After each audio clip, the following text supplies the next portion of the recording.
2,000 years ago, the question came up from Pilate to Jesus. And we don't know exactly how he framed the question, if he was asking to really know something or he was being cynical or skeptical. It seems like he was skeptical because he didn't wait for an answer. And Jesus, when he was standing before Pilate, this was at the beginning of his trial, said, "You say that I am a king. In fact, the reason I was born and came into the world is to testify to the truth. And everyone on the side of truth listens to me." And then Pilate, and we don't know exactly how he said this, but I think it was probably something like, "What is truth?" Or "What is truth?" Or something of that sort. And simply stated, truth is telling it like it is, or truth is that which corresponds to reality, to that which is real. And so a helpful thing for us to remember in a climate of relativism like we live in is an acronym that Norm Geisler came up with. Norm Geisler, a very famous apologist who just died a few years ago, came up with this. And he says a way to remember what truth is to remember the acronym TRUE. And so I want to share that with you. And the T in TRUE stands for transcendent. And when we think of truth, all truth comes from God.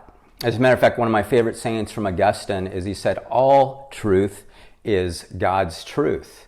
And if we consider gravity, for instance, Newton didn't come up with, he didn't develop gravity, he discovered gravity. He didn't decree it, he discovered it. And so gravity comes ultimately from the Creator who made gravity a law. And so we know that gravity is true because whenever you throw something up, it comes down. And so it's a scientific law that God came up with. So all truth is God's truth, and therefore truth comes from the transcendence of God. So the T in true is to remember transcendence, and that all truth is God's truth. The R in true is real. Truth always corresponds to or matches the facts in the real world. Two opposing things can't be true at the same time. For instance, a $100 bill and a $10 bill are two different things. And all you need to know is if you owe $100 for a meal and you give the waiter $10 and try to leave, he's going to come back and say, "Hey, you messed up here," because there's a contradiction between the actual bill and what you gave him. So the reality check is that if you owe $100, you can't give $10. And so truth always corresponds to or matches the facts. If the bill's $100, you need to pay $100 for that bill. A third thing, or a third way to look at truth, is not only transcendent, it's real, but the U in true is universal. Truth is always universal. It applies to all people at all times, in all places, no matter where you're at in history. For example, 2 + 2 = 4 is a universal truth wherever you go. And so it can't be denied that this is a universal truth. So transcendent, real, universal. And then fourth, truth is always exclusive. Truth is what we call absolute. We as Christians believe in absolute truth. We don't believe that it's relative. It's absolute. And so though there may be opinions about what is truth will change, and people will change their minds and change their beliefs, truth is always unchanging. It's exclusive in what it is. Truth never changes. King David wrote this. He said, "Lead me into your truth and teach me, if you are the God of my salvation." And Jesus said, "I am the way, the truth, and the life. No one comes to me. No one comes to the Father except through me."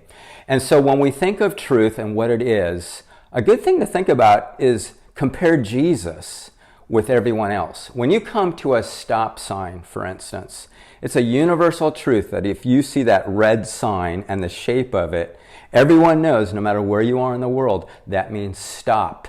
It's a universal truth. It's a transcendent truth. You see that image and immediately you stop. It's real. If there's a cop there and you run it and he pulls you over, there's an exclusive law that says if you run the stop sign, you'll be fined. And you can't say even if you say to the cop, I didn't see the sign, it doesn't matter. The sign was there and he'll point it out to you.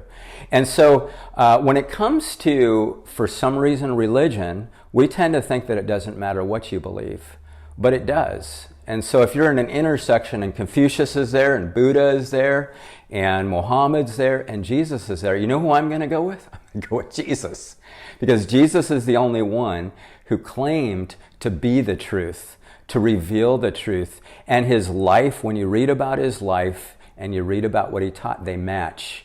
And if you take Muhammad or any of the other religious leaders in the world, they don't match. They also didn't die for your sins. They didn't rise from the dead, and they're not coming back to take you to heaven. Only Jesus. So Jesus said, I'm the way, the truth, and the life. It's transcendent, it's real, it's universal, it's exclusive. And I want you to know that all the other religious leaders are also exclusive. But are they true? And so the fact of the matter is, truth for Christians is a matter of life and death.